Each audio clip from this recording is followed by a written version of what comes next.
नमः ॐ विष्णुपादाय कृष्णप्रेष्ठाय भूतले श्रीमते भक्तिवेदान्त स्वामिन् इति नामिने। नमस्ते सरस्वती देवे गौरवाणी प्रचारिणी निर्विशेष शून्यवादी पाश्चात्यदेशतारिणी।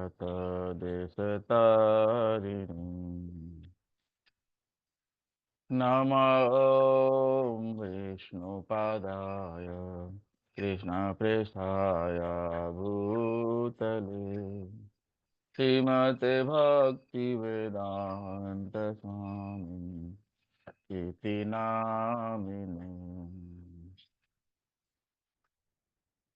नमस्ते सरस्वती देवे गौरवाणी प्रचारिणी निर्विशेष शून्यवादी पाश्चात्यदेशतारिणी। जय श्री कृष्ण चैतन्य प्रभु नित्यानंद श्री अद्वैत गदाधर श्रीवासदि गौर भक्तवृंद। जय श्री कृष्ण चैतन्य प्रभु नित्यानंद श्री अद्वैत गदाधर श्रीवासदि गौर भक्तवृंद। हरे कृष्णा कृष्णा कृष्णा हरे हरे हरे राम राम राम हरे हरे। हरे कृष्णा कृष्णा कृष्णा हरे हरे हरे राम राम राम हरे हरे। हरे कृष्णा कृष्णा कृष्णा हरे हरे हरे राम राम राम हरे हरे। हरे कृष्णा कृष्णा कृष्णा हरे हरे हरे राम राम राम हरे हरे। हरे कृष्णा कृष्णा कृष्णा हरे हरे हरे राम राम राम हरे हरे।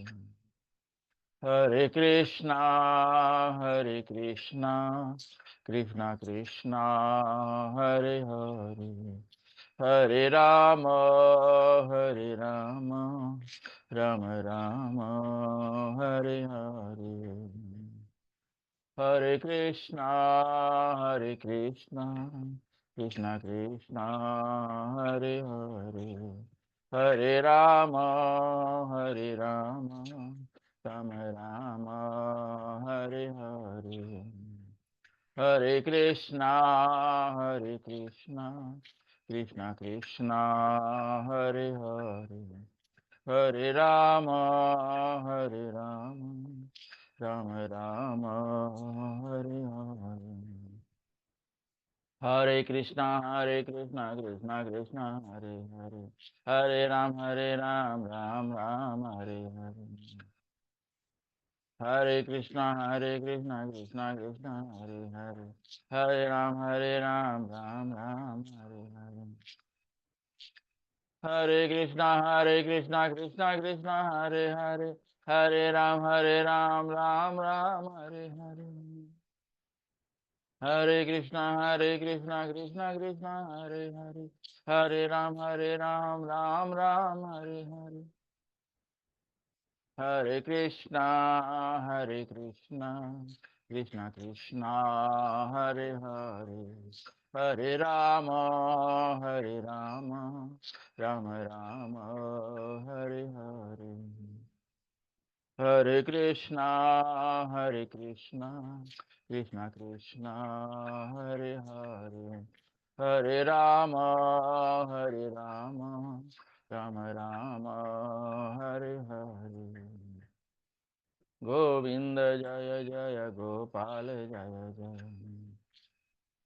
गोविंद जय जय गोपाल जय जय। गोविंद जय जय गोपाल जय जय। गोविंद जय जय गोपाल जय जय।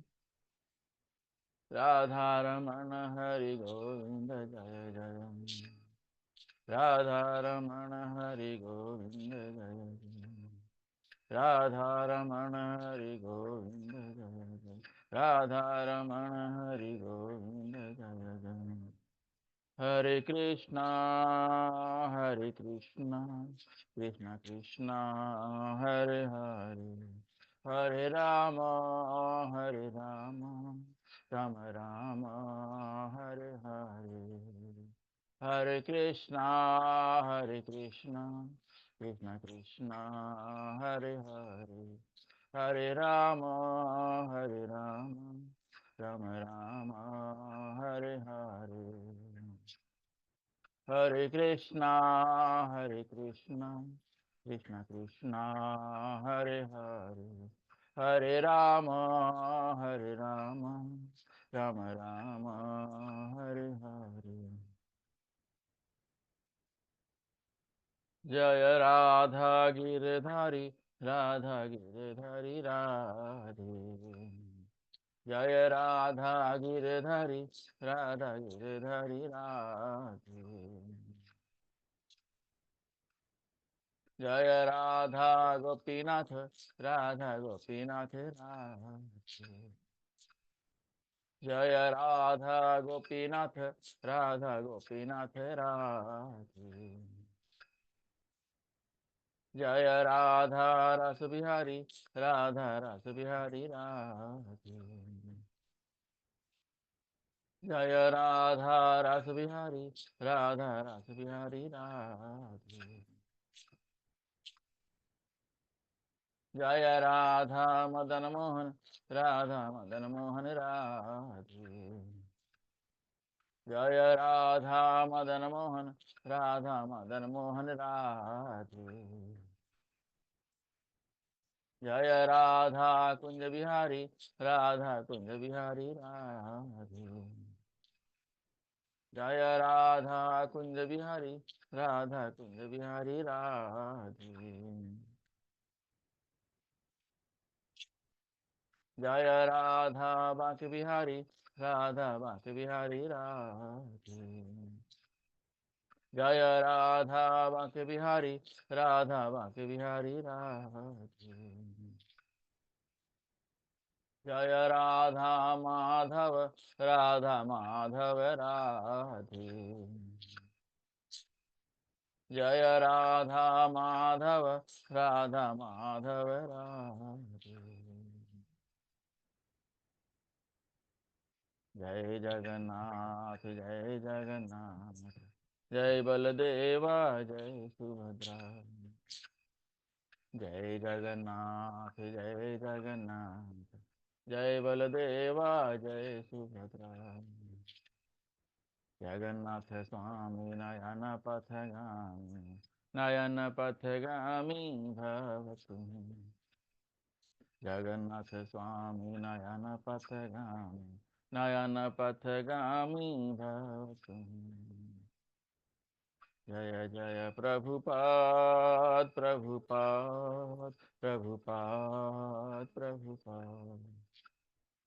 जय जय प्रभुपाद।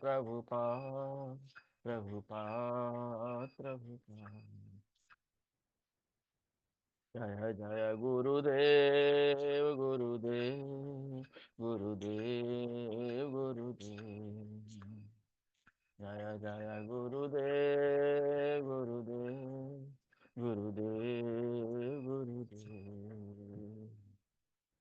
निताई गौर हरि बोल हरि बोल हरि बोल हरि बोल। निताई गौर हरि बोल हरि बोल हरि बोल हरि बोल। बोलो हरि नाम संकीर्तन की जय। शिल प्रभुपाद की जय। निताई गौर प्रेमानंदे हरि हरि बोल।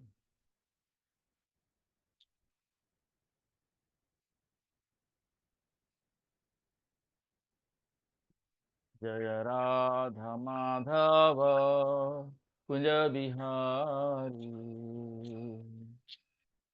जय राधा माधव कुंज बिहारी। जय गोपी जन वल्लभ गिरिवरधारी। जय गोपी जन वल्लभ गिरिवरधारी। यशोदनन्दन व्रज जनरञ्जन। यशोदनन्दन व्रज जनरञ्जन। यमुनातीरावनचारी। यमुनातीरावनचारी। जय राधा माधव कुंज बिहारी। जय राधा माधव कुंज बिहारी। जय गोपी जन वल्लभ गिरिवरधारी। जय गोपी जन वल्लभ गिरिवरधारी। यशोदनन्दन व्रज जनरञ्जन। यशोदनन्दन व्रज जनरञ्जन। यमुनातीरावनचारी। यमुनातीरावनचारी। जय राधा माधव कुंज बिहारी। जय राधा माधव कुंज बिहारी। हरे कृष्णा कृष्णा कृष्णा हरे हरे। हरे राम राम राम हरे हरे। हरे कृष्णा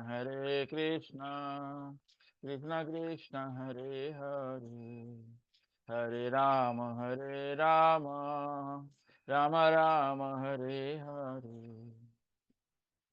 हरे कृष्णा कृष्णा कृष्णा हरे हरे। हरे राम राम हरे हरे। हरे कृष्णा कृष्णा हरे हरे। हरे राम राम हरे हरे। हरे कृष्णा कृष्णा हरे हरे। हरे राम राम हरे हरे। ओम नमो भगवते वासुदेवाय। ओम नमो भगवते वासुदेवाय। ओम नमो भगवते वासुदेवाय। नारायणं नमस्कृत्यं नरं चैव नरोत्तमं देवीं सरस्वतीं व्यासं ततो जयम् उदीरयेत्।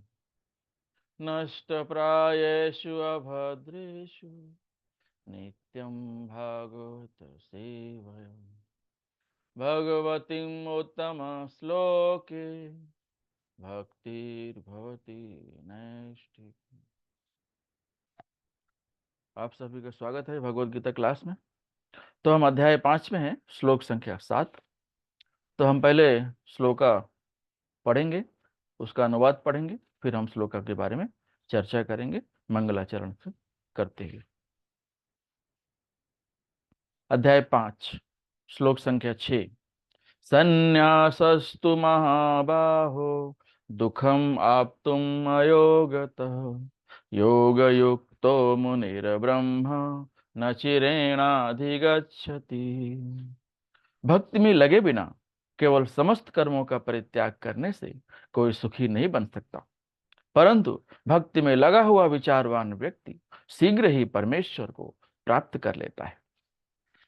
श्लोक संख्या 7। योग युक्तो विशुद्धात्मा विजितात्मा जितेन्द्रिय सर्वभूतात्म भूतात्मा कुर्वन् अपि न लिप्यते।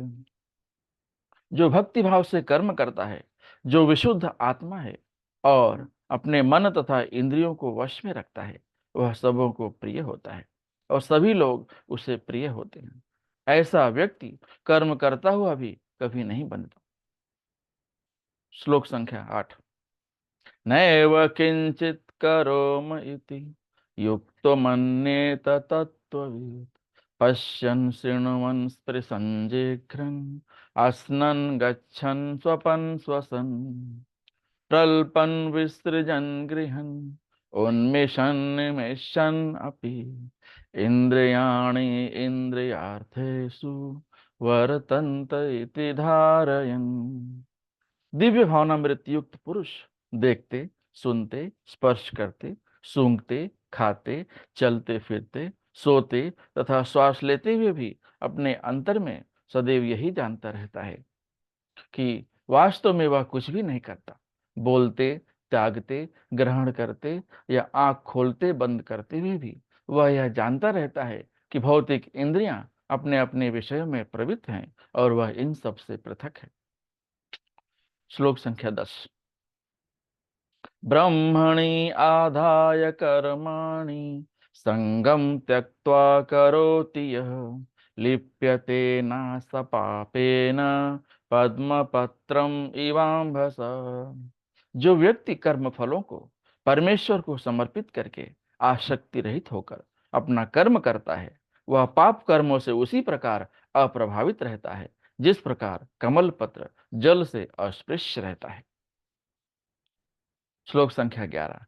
कायेन मनसा बुद्धया केवलैरिन्द्रियैरपि योगिनः कर्म कुर्वन्ति संगम त्यक्त्वात्मशुद्धये। योगी जन आसक्ति रहित होकर शरीर, मन, बुद्धि तथा इंद्रियों के द्वारा भी केवल शुद्धि के लिए ही कर्म करते हैं। श्लोक संख्या 12। युक्तः कर्म फलं त्यक्त्वा शान्तिमाप्नोति नैष्ठिकीम् अयुक्तः कामकारेण फले सक्तो निबध्यते। निश्चल भक्त शुद्ध शांति प्राप्त करता है क्योंकि वह समस्त कर्म फल मुझे अर्पित कर देता है। किंतु जो व्यक्ति भगवान से युक्त नहीं है, जो अपने श्रम का फल कामी है, वह बंध जाता है। श्लोक संख्या 13। सर्वकर्माणि मनसा संन्यस आस्ते सुखम वशी नवद्वारे पुरे देहि नैव कुर्वन्न कारयन्। जब देहधारी जीवात्मा अपनी प्रकृति को वश में कर लेता है और मन से समस्त कर्मों का परित्याग कर देता है, तब वह नौ द्वारे वाले नगर भौतिक शरीर में बिना कुछ किए कराए सुखपूर्वक रहता है। श्लोक संख्या 14। न कर्तृत्वं न कर्माणि लोकस्य सृजति प्रभु न कर्म फल संयोगम स्वभावस्तु प्रवर्तते। शरीर रूपी नगर का स्वामी देहधारी जीवात्मा न तो कर्म का सृजन करता है, न लोगों को कर्म करने के लिए प्रेरित करता है, न ही कर्म फल की रचना करता है। यह सब तो प्रकृति के गुणों द्वारा ही किया जाता है। श्लोक संख्या 15। नादत्त कस्यचित् पापम न चैव सुकृतं विभु अज्ञानेनावृतं ज्ञानम तेन मुह्यन्ति जन्तवः। परमेश्वर न तो किसी के पापों को ग्रहण करता है न पुण्यों को, किंतु सारे देहधारी जीव उस अज्ञान के कारण मोहग्रस्त रहते हैं जो इनके वास्तविक ज्ञान को आच्छादित किए रहता है। श्लोक संख्या 16। ज्ञानेन तु तद ज्ञानम येषाम नास्मितम् आत्मनः तेषाम आदित्यवज ज्ञानम प्रकाशयति तत्परम।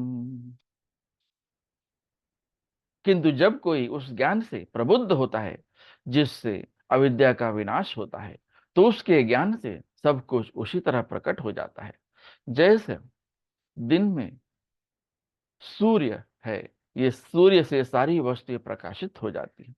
श्लोक संख्या 17। तद्बुद्धयस्तदात्मानस् तन्निष्ठास्त तत्परायणाः गच्छन्ति अपुनरावृत्तिं ज्ञान निर्धूत कल्मषाः। जब मनुष्य की बुद्धि, मन, श्रद्धा तथा शरण सब कुछ भगवान है में स्थिर हो जाते हैं, तभी वह पूर्ण ज्ञान द्वारा समस्त कल्मष से शुद्ध होता है और मुक्त के पथ पर अग्रसर होता है।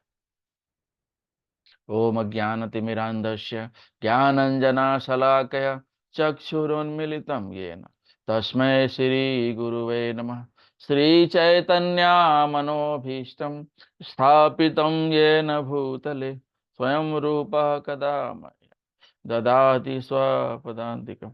वन्देऽहं श्रीगुरु श्रीयुतपदकमलं श्रीगुरून् वैष्णवांश्च।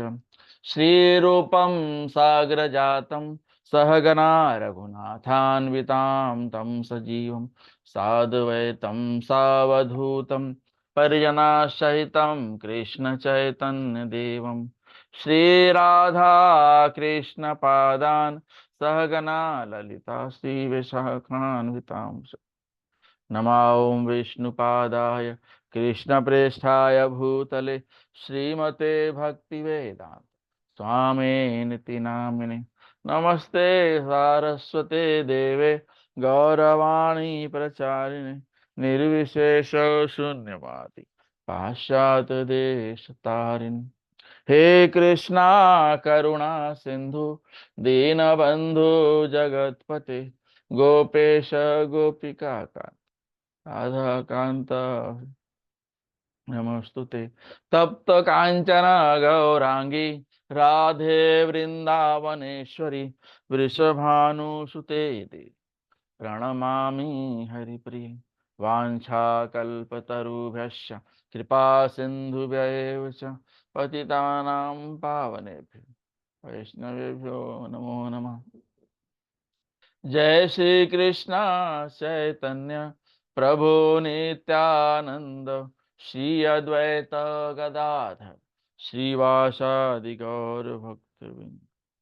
हरे कृष्णा कृष्णा कृष्णा हरे हरे हरे राम राम राम हरे हरे। हरे कृष्णा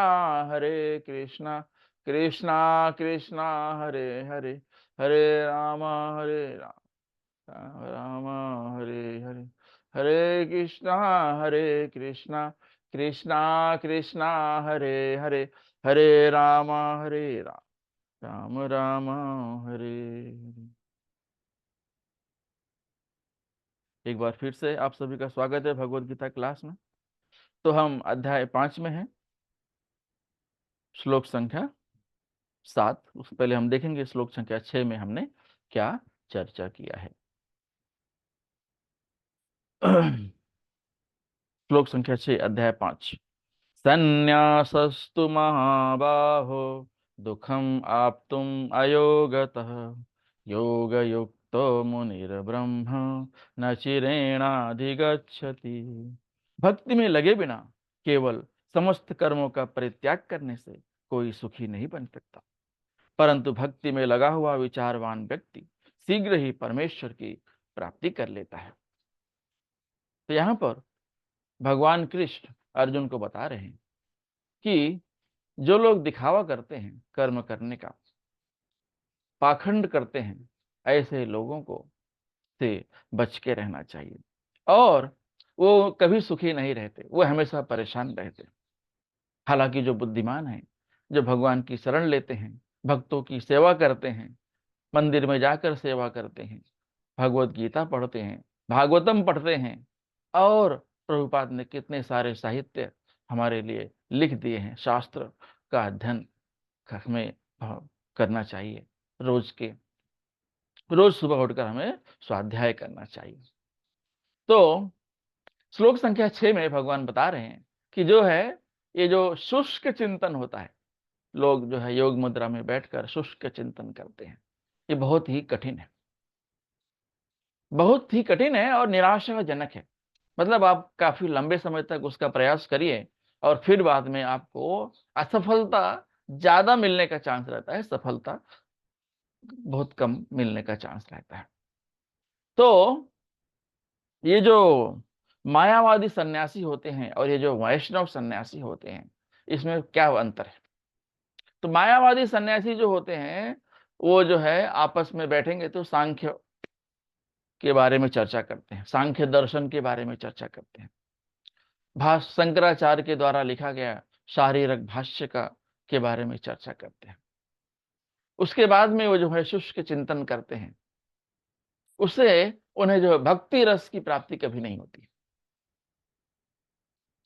और वो क्या करते हैं, जो है शास्त्र का थोड़ा बहुत अध्ययन करेंगे और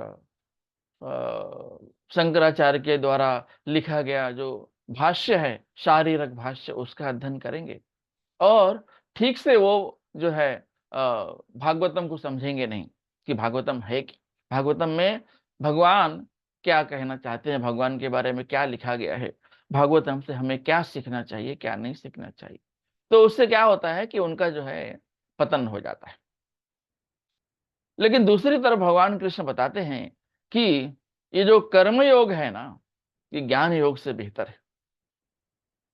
और इसका जो करने का तरीका है वो एकदम सरल है। ऐसा नहीं कि बहुत डिफिकल्ट है, आप उसे सूर्य नहीं कर सकते। एकदम एकदम सरल उपाय है। क्या करना है, आप जो भी कर्म कर रहे हैं भगवान से जोड़ दीजिए, फल की आशा मत कीजिए, फल भगवान के ऊपर छोड़ दीजिए। और इससे क्या होता है, एकदम तीव्रता से मुक्ति मिलती है। जब आपने अपना सब कुछ भगवान को अर्पित कर दिया तो आपको मुक्ति मिल जाती है, उसी क्षण मिल जाती है। वैष्णव सन्यासी क्या पढ़ते हैं, वैष्णव सन्यासी जो है जाके अपने गुरु मुख से भागवतम सुनते हैं, भगवत गीता सुनते हैं, उस पर चर्चा करते हैं और भगवान की जो है डायरेक्ट सेवा करते हैं। जाएंगे वहां प्रसादम बांटेंगे, प्रसादम के लिए कुछ दान दक्षिणा करेंगे, कुछ जो है वैष्णवों को भोजन कराएंगे। इस तरह के नाना प्रकार के मंदिर में आप जाएंगे तो कार्यक्रम जो है भगवान के त्योहार के रूप में मनाया जाता है। तो उसमें जो भक्त लोग जाते हैं वो भी धीरे धीरे धीरे उसमें जो है भाग लेना शुरू कर देते हैं। तो वो क्या होता है, वो उसके अंदर घुल मिल जाते हैं। तो उनको जो है 10 लोग जानने भी लगते हैं और वो अपने गुरु भाई से, अपने गुरु से, आचार्यों से सीखते हैं और उनसे प्रश्न करते हैं। तो जो भी उन्हें संशय होता है तो वो प्रश्न करने से क्या है, उनके दिमाग में जो है धीरे धीरे धीरे सही चीजें संचित होने लगती है। तो वैष्णव सन्यासी जो है श्रीमद् भागवतम पढ़ते हैं। और ये श्रीमद् भागवतम क्या है, प्राकृतिक कमेंट्री है वेदांत सूत्र पे। और जो कृष्ण भक्त होते हैं, जो कर्म योग करते हैं, जो अपने कर्म को भगवान के साथ जोड़ते हैं, जो अपना कर्म करते हैं और फल की आशा नहीं रखते, जो अपना कर्म करते हैं और फल भगवान को समर्पित कर देते हैं, तो वो उनका क्या काम होता है, वो हमेशा जो है 4 नियमों का पालन करेंगे, जप माला करेंगे, 16 राउंड करेंगे। ये 4 नियम कौन कौन से हैं? अब ये 4 नियम जो है होता है कि कोई भी अवैध संबंध नहीं होना चाहिए, दारू शराब मदिरा पान कोई भी नशा, इंटॉक्सिकेशन कोई किसी भी तरह का नहीं होना चाहिए। तो इस तरह से जो है मांस भक्षी नहीं होना चाहिए। मांस नहीं खा। आप मांस खाते हैं मतलब आपके अंदर दया भाव नहीं है। तो जो है अ, और जो है किसी भी जो कोई भी जुआ नहीं खेलना चाहिए, नशापत्ती नहीं करना चाहिए, जुआ नहीं खेलना चाहिए। इस तरह से हम देखते हैं कि ये जो 4 नियम हैं, दारू शराब नहीं पीना चाहिए, इंटॉक्सिकेशन नहीं होना चाहिए, अवैध संबंध नहीं होना चाहिए, जुआ नहीं खेलना चाहिए, मांस भक्षी नहीं होना चाहिए, 4 इस नियमों का पालन करना होता है। ये 4 नियम का पालन कीजिए और जो है हरे कृष्णा महामंत्र का जप कीजिए। हरे कृष्णा कृष्णा कृष्णा हरे हरे, हरे राम राम राम हरे हरे। इस तरह जो है आप मंत्र का, महामंत्र का जाप करते रहिए। तो इस कलयुग में इस महामंत्र की जो महिमा है वह अपरंपार है। बहुत बहुत है, इसकी महिमा जितनी बताया जाए उतना कम है। तो कलयुग में भगवान चैतन्य महाप्रभु ने कहा कि ये जो कलयुग है ना, ये नाम युग के नाम से जाना जाएगा। और सही में हम देख रहे हैं कि यहां पर नाम लेंगे तो आपका उद्धार हो जाएगा, मुक्ति हो जाएगी। नाम का जप कीजिए तो भगवान के नाम में भगवान से ज्यादा शक्ति है। तो आप भगवान का नाम लीजिए। कलयुग में, कलयुग को जैसे कहा गया है कि कलयुग केवल नाम आधारा। तो कलयुग जो है नाम युग है, इसमें भगवान का हरि नाम लेना चाहिए। और ये जो वैष्णव सन्यासी होते हैं, ये जो है इनकी गति कैसी होती है? इनकी गति ऐसी होती है कि ये जो है वैष्णवों को का अनुकरण करते हैं, अनुसरण करते हैं, अपने गुरु की आज्ञा मानते हैं, मंदिर में सेवा करते हैं, नाना प्रकार के तीर्थ स्थल जाते हैं गुरु के साथ में, गुरु की आज्ञा के अनुसार पूरा अपना जीवन वो बिता देते हैं। तो उससे क्या होता है? उन्हें भगवत प्राप्ति होती है। उन्हें भगवत प्राप्ति होती है क्योंकि वो जो है सिस्टम में लगे रहे, भगवान की सेवा करते रहे। हाँ, नाना प्रकार की जो सेवा है भगवान के, इसमें अपना हाथ बटाते रहे। तो क्या हुआ? उनका डायरेक्ट इन्वॉल्वमेंट भक्ति में हुआ। तो ये जो मायावादी सन्यासी होते हैं, ये क्या करते हैं? इनका गिरने का चांस रहता है क्योंकि ये जो है अपने मन से शुष्क चिंतन करते हैं और अपने हिसाब से दुनिया चलाने का कोशिश करते हैं। तो इसमें क्या है? इसमें गिरने का चांस रहता है। हालांकि ये जो सांख्य योग है और ये कर्म योग है, दोनों का उद्देश्य एक ही है, भगवत प्राप्ति, विष्णु प्राप्ति। तो ये हमने देखा श्लोक संख्या 6 में। और हमने देखा कि मायावादी सन्यासी और वैष्णव सन्यासी में क्या फर्क है। तो जो ये मायावादी सन्यासी होते हैं, इन्हें प्रॉपर तरीके से ट्रेन किया जाना चाहिए। ट्रेन करना पड़ता है, नहीं तो फिर क्या होगा? सीखेंगे नहीं, गिर जाएंगे। लेकिन भक्ति रस में क्या होता है? वैष्णव सन्यासी क्या करते हैं? वो पूरी तरह से विधि फॉलो करते हैं। उस विधि का अनुसरण करते करते करते करते उनकी आत्मा सुख शुद्ध हो जाती है, उनका हृदय शुद्ध हो जाता है, उनका कर्म शुद्ध हो जाता है। जब कर्म शुद्ध हो गया तो आपको भगवत प्राप्ति हो जाएगी। कोई बोले कि मैं जो है घर में बैठ के भगवत गीता पढ़ लूं, भागवतम पढ़ लूं, कहीं मंदिर वगैरह जाने की जरूरत नहीं है, किसी गुरु का जो है सत्संग करना, सुनना, उससे प्रश्न करना कोई जरूरी नहीं। ऐसा नहीं है। आप चीजों को सही तरीके से नहीं समझ पाएंगे और उसमें जो है आपका पतन होने का चांस बना रहेगा। तो सिर्फ ज्ञान से काम नहीं चलेगा। तो ये जो है मायावादी सन्यासी जो है ना, ये ज्ञान लेते, जो है ज्ञान जो है लेते रहते हैं, किताबों से लेते रहेंगे या किसी से पूछ के लेंगे, ज्ञान में लगे रहेंगे। हालांकि ज्ञान योग का भी उद्देश्य भगवत प्राप्ति है, लेकिन वो लोग शुष्क चिंतन करते हैं। उनका कोई जो है विधि नहीं होता है, प्रामाणिक जो है विधि हमें जो गुरुओं से मिला है, ऐसा कोई विधि का अनुसरण नहीं करते हैं। तो उससे क्या होता है? पतन होने का जो है चांस रहता है उसमें। और ये जो वैष्णव सन्यासी होते हैं, ये क्या करते हैं? ये जो है वैष्णव सन्यासी होते हैं, एकदम भगवान की डायरेक्ट सेवा में लग जाते हैं। तो उसमें गिरने का चांस नहीं रहता। तो ये हमने श्लोक संख्या 6 में देखा। अब हम श्लोक संख्या 7 से 12 में देखेंगे कि निष्काम कर्म क्या होता है, अनासक्त रहकर काम करने से क्या होता है। तो ये जो एक शुद्ध आत्मा होती है, ये कभी भी भौतिक जंजाल में नहीं फंसता। वो भले हमें दिखेगा कि ये लोग भौतिक में काम कर रहे हैं, कितना बड़ा भक्त है, लेकिन भौतिक में काम कर रहा है, ये भौतिक में कितनी सारी परेशानियां झेल रहा है। तो जो भगवान से जुड़ा होता है वो भलो इस भौतिक जीवन में रहे, हमें दिखे, हमारी आंखों से दिखे कि तो फिर भौतिक जीवन में कितना लिप्त है, कितना परेशान है, कितना एंजॉय कर रहा है।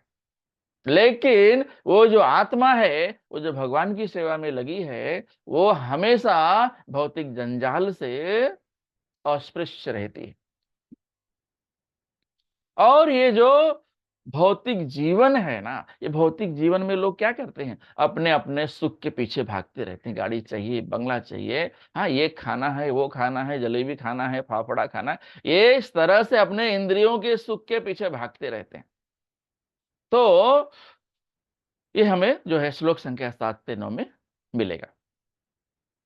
और श्लोक संख्या 10 से 12 में भगवान कृष्ण बताते हैं अर्जुन को कि जो अपना कर्तव्य बिना किसी आसक्ति के करता है और अपना पूरा काम जो है मन बुद्धि और इंद्रियां जो भी है अपना पूरा भगवान के संतुष्टि में लगा देता है, तो हमारा जीवन जो है हमारे इच्छाओं पूर्ति के लिए नहीं हुआ है, हमारा जीवन है जो है भगवान की इच्छा पूर्ति के लिए हुआ है। मतलब आपका जो भी है वो भगवान की सेवा में लगा दो, तो उससे क्या होगी, आपको परम सुख मिलेगा।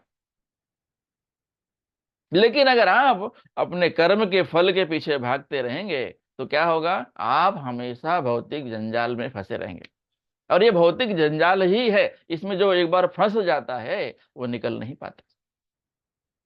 इसलिए हमें बहुत सोच समझ के भौतिक संसार में रहना चाहिए, भगवत भक्ति करना चाहिए। तो हम भगवत भक्ति करके इस भौतिक संसार से जो है अनासक्त रहेंगे हम। ये जो है भगवान ने भगवत गीता में बताया है। अब हम देखेंगे कि जो है श्लोक संख्या 7 में भगवान क्या बता रहे हैं। तो भगवान बता रहे हैं श्लोक संख्या 7 में कि योग युक्तो विशुद्धात्मा विजितात्मा जितेन्द्रियः सर्वभूतात्म भूतात्मा कुर्वन् अपि न लिप्यते। जो भक्ति भाव से कर्म करता है, जो विशुद्ध आत्मा है और अपने मन तथा इंद्रियों को वश में रखता है, वह सबों को प्रिय होता है और सभी लोग उसे प्रिय होते हैं। ऐसा व्यक्ति कर्म करता हुआ भी कभी नहीं बंधता है। तो जब आप जो है इस भौतिक जीवन में रहकर फल की आशा से आसक्ति नहीं होती, अपना जो है शुद्ध आत्मा से भगवान की सेवा करते हैं, शुद्ध आत्मा से भगवान का नाम जप करते हैं, तो क्या होगा, अपने मन को इंद्रियों मन को जो है इंद्रिय मन और इंद्रिय जितने भी है सब भगवान की सेवा में लगा देते हैं, तो क्या होगा, उससे आप सबको प्रिय बन जाएंगे, आप सबको प्रेम करेंगे और सभी लोग आपको भी उतना प्रेम करेंगे। तो यहां पर बता रहे हैं कि भगवान जो है श्लोक संख्या 7 में एक व्यक्ति जो निष्काम कर्म कर रहा है उसकी उसका क्या होगा, उसकी जो है साक्षात्कार कितना होगा उसका, वो सारे जीवों को एक जैसे देखता है। इसके लिए सभी लोग उसे प्यार करते हैं और वो सबको प्यार करता है, तो प्रिय होता है एकदम। वो जो है अपने भक्तों के बीच में, अपने लोगों के बीच में वो जो है उसकी ख्याति बहुत होती है। क्यों? क्योंकि जो भक्त होते हैं ना वो सीधा सीधा पेड़ को सींचते हैं, जड़ की पूजा करते हैं। जब आप जड़ की पूजा करेंगे, जड़ में पानी डालेंगे, तो पूरी शाखाएं पत्तियां तना जितना है सब हरा भरा रहेगा, सबको जो है सब में जो है जल का संचार अपने आप हो जाएगा। अब आप सोचें कि जो है हम पत्ती पर पानी डालकर जड़ में पहुंचा दें, तो ये जो है बहुत ही कठिन है और निराशाजनक है, आपको कुछ नहीं मिलने वाला है। तो अगर जैसे हम कुछ खाना खाते हैं या हम कोई फल खाते हैं, तो हम हाथ से उठाते हैं, मुंह से खाते हैं, दांत से चबाते हैं, फिर गर्दन से होते हुए नली के थ्रू जो है वो जाता है पेट में, पेट भर जाता है, तब भाई पेट उसको हजम करता है और खून बनाता है और उस रक्त का संचार पूरे शरीर में होता है, तो हम चल फिर सकते हैं। हमारी बॉडी जो है, हमारा शरीर जो है वो एक्टिव रहता है। अब ये हाथ सोच ले कि मैं क्यों उठाऊं, ये मुंह सोच ले कि मैं क्यों खाऊं, और दांत सोच ले कि मैं क्यों चबाऊं। हाँ, ऐसे सब अलग अलग सोच ले कि हम करें ही नहीं, भरता तो पेट है। तो क्या होगा, पेट भरेगा नहीं और आपकी हालत जो है गंभीर हो जाएगी। इसलिए जो है हमें भगवान की सेवा करनी चाहिए, भगवान का प्रसाद खाना चाहिए, तो हमारा जो समय जो है, हमारा हर समय भगवान की सेवा में रहेगा। अब हम ये नहीं बोल रहे हैं कि आप बैठ के मंदिर में ही भगवान की पूजा करिए। आप जो भी कर्म कर रहे हैं उसमें भगवान को केंद्र में रखिए। हम जो भी कर रहे हैं भगवान ने हमें काम दिया है, हम जो भी कर रहे हैं भगवान के लिए कर रहे हैं, बाकी सब भगवान देखेगा। तो हमें फल के चक्कर में नहीं पड़ना है, नहीं तो हम फल के चक्कर में ही भागते रहेंगे। तो ये जो भक्त होते हैं, इनकी स्थिति क्या होती है, इनकी जो इंद्रियां है ना, इनके पूरे वश, पूरी तरह से वश में होते हैं। और ये जो भक्त होते हैं, भक्ति करते हैं, भगवान की सेवा करते हैं, भक्तों की सेवा करते हैं, कृष्ण कथा कहेंगे, कृष्ण कथा सुनेंगे। तो कृष्ण की लीलाओं के बारे में श्रवण करना से क्या होता है, आपका हृदय शुद्ध हो जाता है। जब आप अपने मुख, श्रीमुख से भगवान का नाम लेते हैं, तो वो मुख नहीं श्रीमुख हो जाता है, क्योंकि आप उससे मुख से श्री का नाम ले रहे हैं। तो जब आप श्री का नाम अपने मुख से ले रहे हो, तो श्री मुख से, और वो आपका मुख पवित्र हो जाता है। आपकी जीवा पर जब हम जप माला करते हैं, तो हमारी जीवा पे भगवान खड़े होकर नाचते हैं, डांस करते हैं, नृत्य करते हैं। तो जो भक्त होते हैं, उनका जो है, उनका जो कॉन्सियसनेस है एकदम प्योर होता है, शुद्ध होता है, एकदम पूरी तरह से कृष्ण भावनामृत होते हैं। और अगर आपका हृदय शुद्ध है, आपका कर्म शुद्ध है, तो आप क्या होगा, आपकी सारी इंद्रियां आपके वश में रहेंगी अपने आप मंदिर जाते हैं, आप प्रसाद खाते हैं, आप सेवा करते हैं, आप दान करते हैं, आप कृष्ण लीला कहते हैं, कृष्ण लीला सुनते हैं, उससे क्या होगा, आपका पूरा जो दिनचर्या है ना, पूरी तरह से शुद्ध हो गया। आप अपनी पूरी दिनचर्या जो है भगवान की सेवा में लगा दिए, और आपका जो है दिल दिमाग, आपका जो है इंद्रियां भगवान की सेवा में लगी हुई है। इसलिए वहां से पतन होने का कोई भी चांस नहीं होता। लेकिन अगर आप शुष्क चिंतन कर रहे हैं, तो हो सकता है आज आज आप भक्ति कर रहे हैं और कल आपका कुछ कोई रीजन की वजह से कोई निराशा प्राप्त हो गई, तो आप सोचेंगे नहीं नहीं, भक्ति करने से कोई फायदा नहीं है, चलो भैया कुछ करते हैं भौतिक जीवन में। तो फिर क्या होगा, आप जो है थोड़ी देर बचे हुए थे, लेकिन आप फिर आपका पतन हो गया, फिर आप उसी रास्ते पे आ गए जहां पहले थे। तो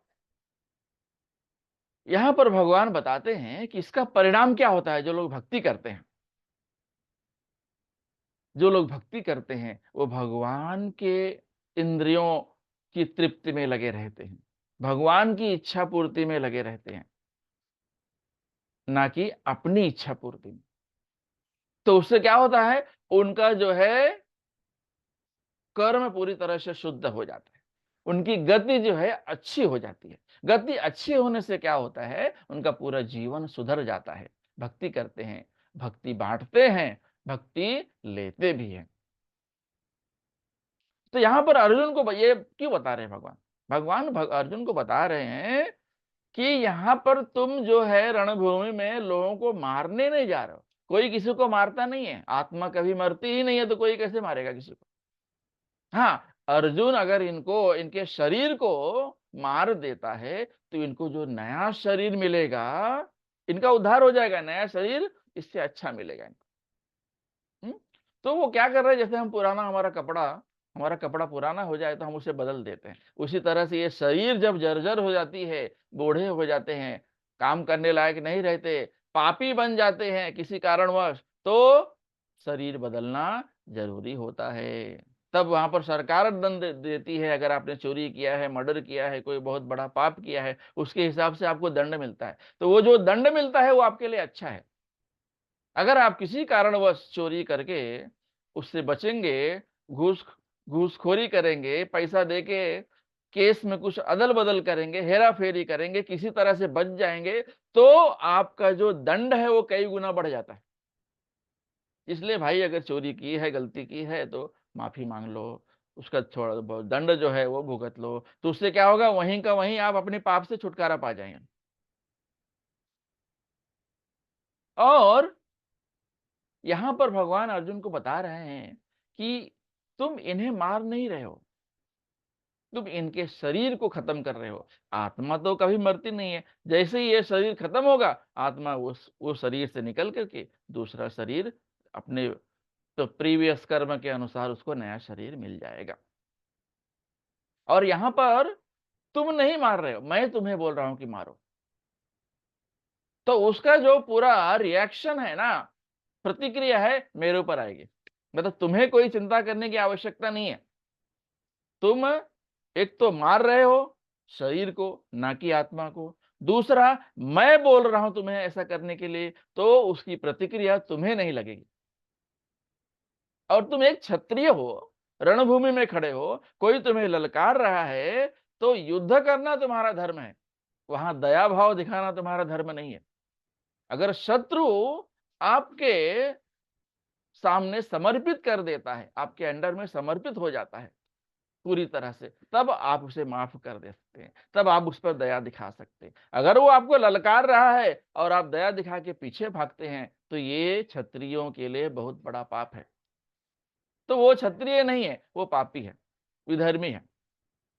तो वो जो युद्ध ना करने से उसे जो अपयश मिलेगा, वो मरने के बराबर है। भगवान ने वही बताया है कि इससे अच्छा है कि तुम युद्ध करके रणभूमि में ही अपना जीवन त्याग दो। तो रणभूमि छोड़ने से अच्छा है, एक क्षत्रिय होने के नाते तुम रणभूमि में ही लड़कर मर जाओ, तो तुम्हें स्वर्ग मिलेगा। लेकिन अगर रणभूमि छोड़ के भागोगे, तो क्या होगा, तुम जो है, लोग लोग तुम्हें कायर कहेंगे।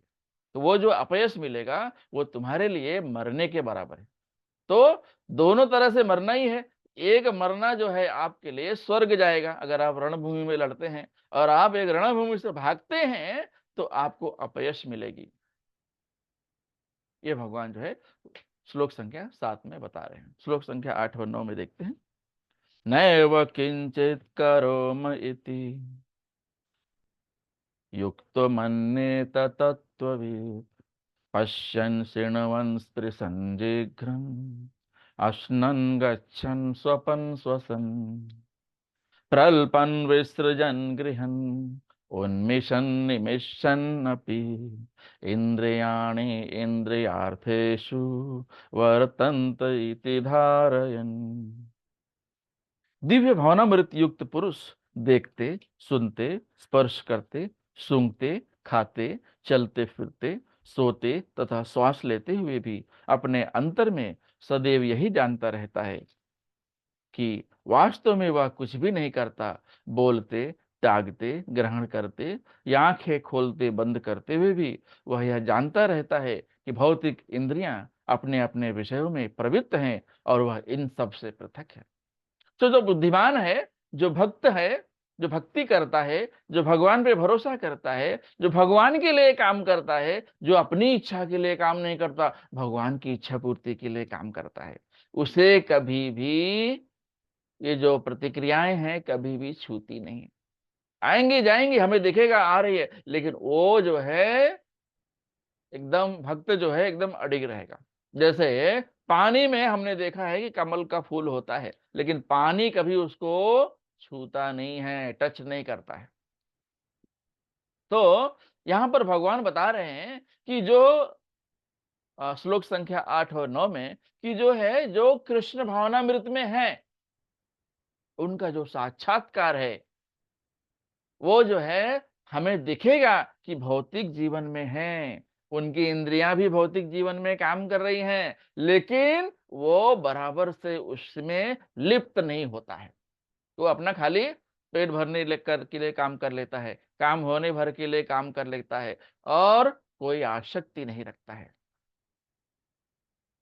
और एक भक्त जो होता है, उसे ये साक्षात्कार हो चुका होता है कि ये जो आत्मा है ना, ये आत्मा जो है, इसको भौतिक जीवन से कुछ लेना देना नहीं है।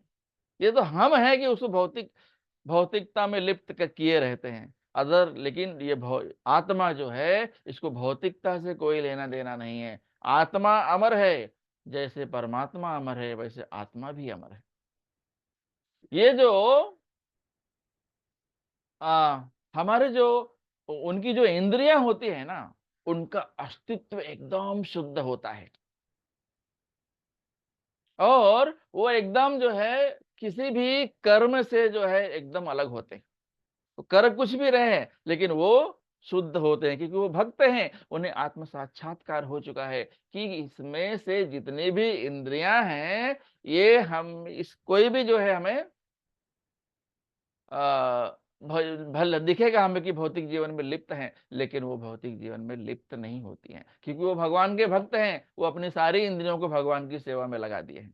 अगर वो भौतिक जीवन में कुछ दिख भी रहा है तो वो भी वो भगवान के लिए ही लगाने वाले हैं। तो और ये जो भक्त होते हैं ना, ये जो सेवक होते हैं, ये जो भगवान के नाम का जप करते हैं, भगवान के नाम का प्रचार करते हैं, इनका जो है सारी इंद्रियां भगवान में रम जाती हैं। ऐसा क्यों होता है? क्यों? क्योंकि जो है वो अपने आप को कर्ता नहीं समझते हैं, भगवान करने वाला है। ये काम भी भगवान ने दिया है, और ये जो एनवायरमेंट है, ये जो सिचुएशन है, ये जो स्थिति है, ये भी भगवान ने ही दी है। हमें सिर्फ प्रयास करना है। भगवान क्या करेंगे? हमारा बेड़ा पार कर देंगे। तो ये जो भाग्य होता है, ये भगवान ही है।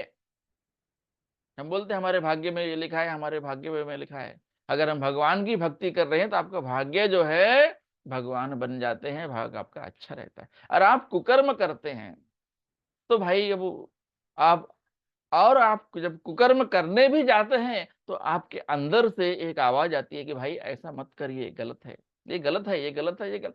फिर भी आप जबरदस्ती करते हैं, तो फिर आप दंड के भागी होते हैं। तो भगवान का भक्त हमेशा भगवान की सेवा में लगा रहता है। वो ऐसा कुछ जो भी करता रहेगा वो भगवान के लिए ही करता रहता है। भगवान ने मुझे काम काम दिया है, ये वातावरण में मैं भगवान ने मुझे दिया है, ये सब जो भी मुझे मिला है, मैं सब भगवान की सेवा में लगाऊंगा। तो हमें दिखेगा कि वो अपना शरीर और अपने इंद्रियों से काम कर रहा है, लेकिन वो जो है उसमें लिप्त नहीं होता है, पूरी तरह से भगवान को समर्पित होता है। उसको पता है कि मेरी वास्तविक स्थिति क्या है, मैं कौन हूं, मुझे क्या करना चाहिए और क्या नहीं करना चाहिए, कौन सी इंद्रियों को कहां पर इंगेज करना चाहिए। ये भगवान ने ये इंद्रिय दी है तो किस लिए दी है? जैसे भगवान ने मुख दिया है, भगवान ने मुख दिया है तो ये नहीं है कि उसको जो है जो मिले बस भरते जाओ उसमें। हाँ, चाहे वो फास्ट फूड हो, चाहे वो जंक फूड हो, कोई भी हो, जो भी हो, मिल भरते जाओ। ऐसा भगवान ने मुख दिया है महाप्रसाद खाने के लिए। आप जो भी घर पे खाना बनाते हैं, उसे भगवान को जो है समर्पित कीजिए, ऑफर कीजिए। वो ऑफर करने के बाद वो खाना खाना नहीं रह जाता, वो महाप्रसाद बन जाता है। तो ये जो मुख मिला है, ये महाप्रसाद खाने के लिए मिला है। ये जो आंखें मिली हैं, भगवान को देखने के लिए मिली हैं, हमें शास्त्र पढ़ने के लिए मिली है, ना कि उधर उधर गलत जगहों पर घुमाने के लिए मिली है। ये जो पैर मिला है, ये भौतिक में घूमने के लिए नहीं मिला है, भौतिक संसार में। ये जो पैर मिला है, मैं इसका इस्तेमाल जो है तीर्थ स्थल जाने के लिए करूंगा।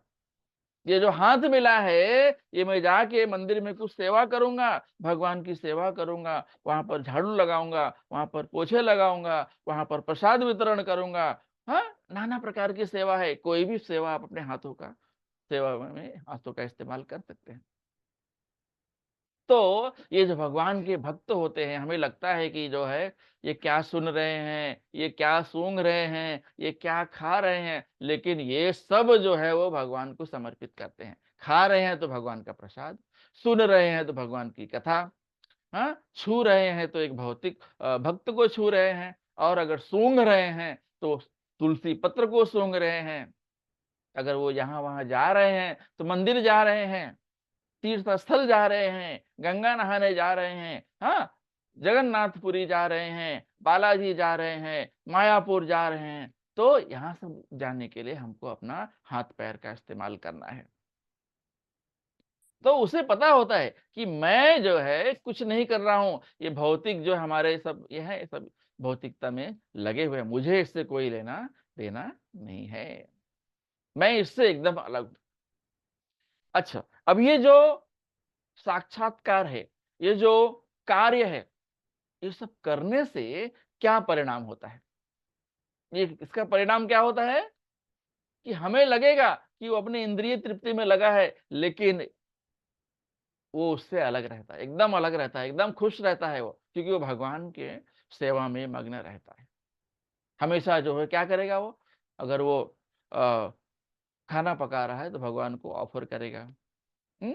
और मंदिर में जाके सेवा करेगा, प्रसादम का वितरण करेगा, कुछ दान दक्षिणा करेगा, वैष्णव के भोजन की व्यवस्था करेगा, भगवान की सेवा के लिए व्यवस्था करेगा, हाँ? हार फूल फल जो है भगवान के लिए लेके जाएंगे। जब भी हम मंदिर जा रहे हैं तो अपने अपने हाथ में कुछ फल वगैरह लेके जाना चाहिए, भगवान को चढ़ाना चाहिए। भगवान को आप चढ़ाएंगे तो भगवान तो जो है खाते नहीं है, भगवान अपने भक्तों के मुख से खाते हैं। हाँ, तो एक बार किसी ने पूछा प्रभुपाद, क्योंकि भगवान खाते कैसे हैं? भगवान प्रभुपाद ने बोला, भगवान जो है अपने भक्तों के मुख से खाते हैं। तो जब हम भगवान को प्रसाद का ऑफर लगाते हैं, भगवान को भोग लगाते हैं, तो उसके बाद में भगवान उस पर दृष्टिपात करते हैं, तो उसमें से जो भी दोष है वो निकल जाता है। तो उसके बाद अब वो जब महाप्रसाद खाते हैं, महाप्रसाद बन जाता है। दोष रहता है खाने में, कैसे दोष आता है? ये दोष जो है वो बीज बोने से लेकर, या फिर वो बीज भी कहीं से खरीदा होगा तो वहां से लेकर, बोने से लेकर उसे काटने तक, वहां से हटाने तक, बाजार में जाने तक, बेचने खरीदने से लेकर आप तक आने तक, उसमें बहुत सारे दोष लग जाते हैं। किसी की नजर लग जाती है, किसी के हाय लग जाती है, कुछ भी, आप जो भी आप जो भी भावनामृत से काम कर रहे हैं, वो उस अन्न में प्रविष्ट हो जाता है। हैं, कुछ लोग जब खाना बना रहे हैं, किचन में हैं, तो गाली गलौज करते रहते हैं, या फिर गुस्से में रहते हैं, तो वो गुस्सा जो है उस खाने में घुस जाता है। तो वो जो भी खाएगा वो दोष उसमें लग जाएगा, वो भी उसके अंदर भी वो गुस्से की भावना आ जाएगी। इसलिए कहते हैं जब आप किचन में या रसोई में खाना बना रहे हैं, भगवान की भक्ति करते रहिए, हरि नाम जप करते रहिए, हरे कृष्णा कृष्णा कृष्णा हरे हरे, हरे राम राम राम हरे हरे। तो जब आप किचन में हैं तो भगवान की भक्ति करते रहिए, भगवान का नाम जप करते रहिए, तो उससे क्या होगा, आप जो भी खाना बना रहे हैं आप पूरी तरह से मन लगा के बनाएंगे। जैसे आपके घर में कोई आपका बहुत अच्छा दोस्त आया, बहुत पुराना दोस्त आया, तो आप क्या करते हैं, आप जो भी बनाते हैं पूरा उसको ध्यान में रख के बनाते हैं। अरे उसको क्या अच्छा लगता है, उसको रसगुल्ला अच्छा लगता है, उसे गुलाब जामुन अच्छा लगता है, गुलाब जामुन बनाएंगे, उसके लिए चटनी बनाएंगे, उसके लिए ये सब्जी बनाएंगे, उसके लिए रोटी बनाएंगे, उसके लिए पूरी बनाएंगे। हाँ, पूरा हमको उसकी पसंद पता होता है। ऐसे ही जब हम खाना किचन में बना रहे हैं, रसोईया में बना रहे हैं, तो हमारा जो पूरा माइंड है, हमारा जो दिमाग है, पूरी तरह से मन लगा के बनाना चाहिए। इसके लिए सबसे अच्छा तरीका है, हरि नाम करते रहिए, हरे कृष्णा कृष्णा कृष्णा हरे हरे, हरे राम राम राम हरे हरे। हरि नाम करते रहेंगे तो क्या होगा, आप जो है वो जो है जो खाना जो है उसमें कोई दोष नहीं जाएगा। और ये खाना बनाने के बाद भगवान को भोग लगा दीजिए, उसमें से जो है दोष निकल जाएगा, कुछ दोष बचा खुचा रहेगा तो वो भी निकल जाएगा। उसके बाद वो महाप्रसाद बन जाएगा। उसके बाद आप अपने घर में अपने बच्चों के साथ, अपने परिवार वालों के साथ मिल बांट के खुशी खुशी खाएंगे, तो उससे क्या होगा, आनंद मिलेगा। बुद्धि बढ़ेगी, सुख बढ़ेगा। तो सुख और शांति कहां पर है? जहां पर भगवान की सेवा हो रही है, जहां भगवान का नाम लिया जा रहा है, जहां हरिनाम हो रहा है, वहीं पर सुख और शांति रहती है। इस तरह से हम श्लोक संख्या 7, 8 और 9 में देखते हैं कि जो है एक भगवान का जो भक्त होता है उसकी क्या गति होती है। वो कैसे काम करता है, कितनी आसक्ति होती है, आ, हाँ, और क्या उसे करना चाहिए, कितना वो अपने कर्म फल से अनासक्त रहता है। हाँ, तो उसका साक्षात्कार क्या होता है, उसका कार्य क्या होता है और उसके परिणाम क्या होते हैं, ये सब हमने श्लोक संख्या 7, 8 और 9 में देखा। हरे कृष्णा कृष्णा कृष्णा हरे हरे, हरे राम राम राम हरे हरे। हम अपने आप वाणी को विराम देंगे। किसी का कोई प्रश्न है तो पूछ सकते हैं। हरे कृष्णा। श्रीमद् भगवद गीता की जय। शिला प्रभुपाद की जय। निताई गौर प्रेमानंदे हरि हरि बोल। वाञ्छा कल्पतरुभ्यश्च कृपा सिन्धुभ्य एव च पतितानां पावनेभ्यो वैष्णवेभ्यो नमो नमः। हरे कृष्ण।